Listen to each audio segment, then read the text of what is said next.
إذا تفرض سيطرتها على مداخل النجف الأشرف ومعقلها منطقة الشوافع على بعد مئات الأمتار من ضريح الإمام علي عليه السلام بحسب تقرير بثته إحدى القنوات.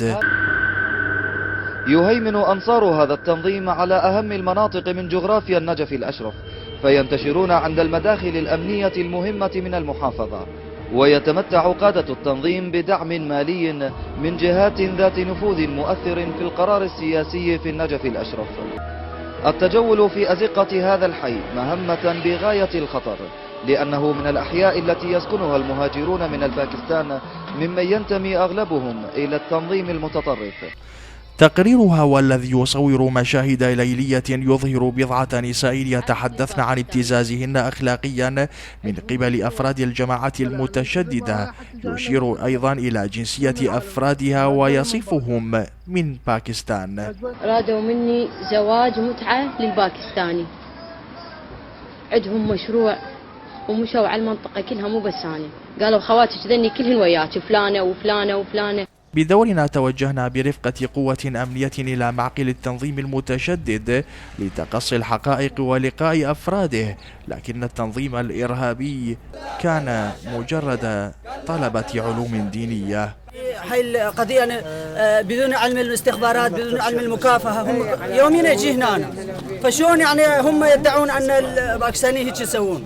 التقرير تضمن أيضا لقاء أجري مع رجل دين قبل 3 سنوات تحدث فيها عن تنظيم إرهابي اسمه جند السماء، لكن قطع وجير حديثه ضد التنظيم الوهمي. تفاجأت بأن هذا اللي يقوم الشخص صاحب التقرير باستقطاع جزء من ذلك الكلام الذي أتعرض فيه لتلك الجماعة وإقحامه في هذا التقرير الحديث الذي يتحدث عن أكذوبة وجود باكستانيين، منظمات دينية باكستانية.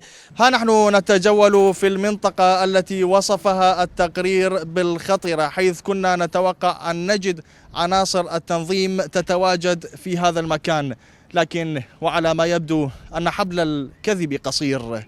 وبعد تأكدنا من سلامة المنطقة وأمانها ودعنا القوة الأمنية واستمعنا لحكاية الأهالي. طبعا مو صحيح، المنطقة الحمد لله والشكر آمنة وماكو أي شيء احنا يمنا.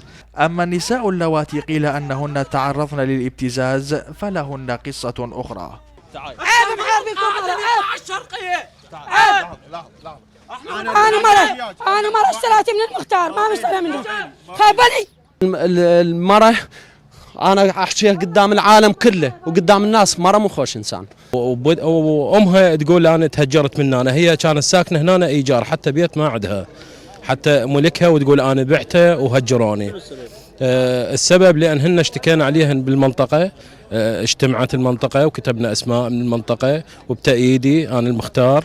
منظمة نسائية تعنى بحقوق المرأة توجه أعضاؤها إلى النجف الأشرف للدفاع عن النساء المذكورات في التقرير، لكن وبعد اللقاء تبدلت الآراء. والله بالبداية احنا جينا نشوف الحقيقة، يعني طلعت على الشرقية، فثبت بالواقع الحال احنا سمعنا الطرفين، بس كان طرف المرأة اللي حكت ونادت كل حكي يعني غلط بغلط وكذب، ما له أي مصداقية.